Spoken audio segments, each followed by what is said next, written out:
विचार चालू आहे मराठ्यांना आरक्षण देण्याबद्दल, कारण मध्यंतरी ते बंद झालं. आणि एकंदरीत पाहता आपण बघितलं की हैदराबाद गॅझेटियरवर फार भर दिला गेला आहे, साताऱ्यावर थोडंसं दिलं आहे आणि कोल्हापूरला पूर्णपणे ते विसरून गेले. जिथं सुरुवात झाली तो जिल्हा आता त्या जिल्ह्याचं गॅझेटसुद्धा बघायला कोण तयार नाही अशी परिस्थिती आहे.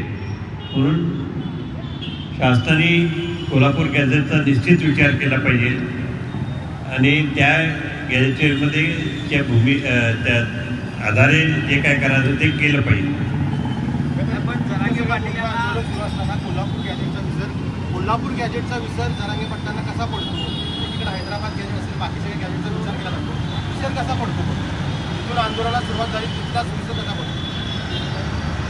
ते जिथे राहतात तो भाग पूर्वी हैदराबाद संस्थांमध्ये होता आणि हैदराबाद हे निजामाचं स्थान म्हणून त्यांना निश्चितच आणखी नैसर्गिकरित्या त्यांना तिकडचीच आठवण येते आणि आपल्या कोल्हापूरची येत नाही.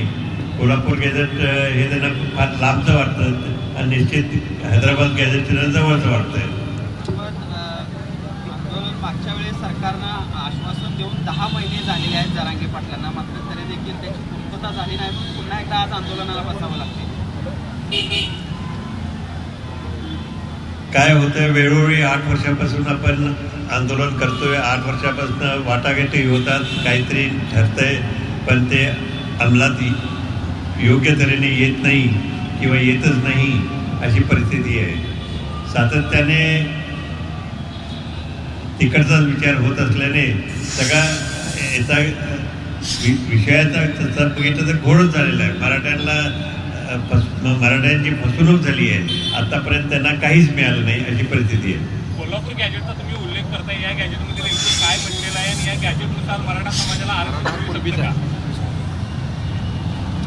आपल्यामध्ये परिस्थिती हीच आहे जी सगळीकडे आता महाराष्ट्रात आहे, ती की आपला मराठा आणि कुंभी हा समाज एकच आहे. कुंभी आणि मराठा समाज एकच आहे. मराठा आणि कुंभी एकच आहेत. पूर्वीच्या काळामध्ये लढाईच्या काळात ते लढायला जात असते मराठा त्यांना म्हणत असत आणि परत आल्यावर शेती करत असतं ते कुंभी आहेत. तसं सर्व मराठे कुंभी आहेत आणि सर्व कुंभी मराठे आहेत. खरं पाहिलं तर जरांगे पाटलांना वारंवार आंदोलनाची हाक द्यावी लागते. सरकार डायलॉग करायला जातं परंतु डायलॉग ज्या असते फिसकटते, चर्चा फिसकटते आणि पुन्हा आंदोलन येते. सरकार कुठेतरी मराठ्यांना आरक्षण द्यायला कमी पडते असं वाटतंय का? प्रत्यक्षात काय जरांगे पाटील आणि शासनामध्ये काय ठरतंय घडतंय ते आम्हाला काही कळत नाही. तर म्हणून प्रत्यक्षात काय त्याचं जे येते वर्तमानपत्रातनं जे येते तेवढंच आपल्याला माहीत आहे, पण ज्याचं मुळात काय ठरतंय, कुठं घसरतंय, कुठं जमत नाही ते आम्हाला इथं कोल्हापूरला काही कळत नाही. सरकार कुठेतरी कमी पडतंय का यायच्या? कारण वारंवार आंदोलन करावी लागतात, एकाच विषयावरती करावे लागतात. आंदोलन करावं लागतं कारण त्यांचं आपल्याला कळतच नाही ना त्यांच्या दोघांमध्ये काय चाललंय ते. आजपासून त्यांनी आंदोलनाला सुरुवात केली आहे. आपण काय भेट घेणार आहात का त्यांच्या या सगळ्या आंदोलनाच्या काळामध्ये? या आंदोलनाला पाठिंबा आहे का तुमचा? त्यांच्या आंदोलनाला सुरुवातीपासून पाठिंबा आहेच आहे आणि नेहमी मराठा सगळे एकसंघ त्या बाबतीत राहतीलच, त्यात काही प्रश्न नाही.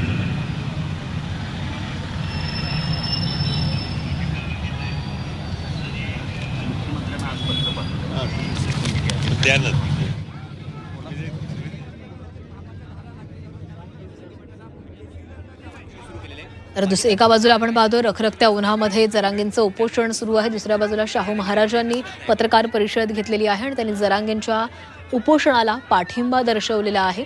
सरकार आणि जरांगेंमध्ये नेमकी काय चर्चा होते हे कळत नाही, त्यामुळे नेमकं घोडं अडतंय कुठे, काय घडतंय हे आम्हालाही माहीत नसल्याची प्रतिक्रिया शाहू महाराजांकडून देण्यात आलेली आहे. एका बाजूला रखरखत्या उन्हामध्ये जरांगेंनी हे उपोषण सुरू केलेलं आहे. काही वेळातच सरकारचं शिष्टमंडळ या ठिकाणी चर्चेसाठी पोहोचेल आणि ही चर्चा उन्हामध्येच होणार असल्याचं जरांगेंनी सांगितलेलं आहे. इसके संपर्क समाज मोठ्या संख्येने एकवटलेला पाहायला मिळतो.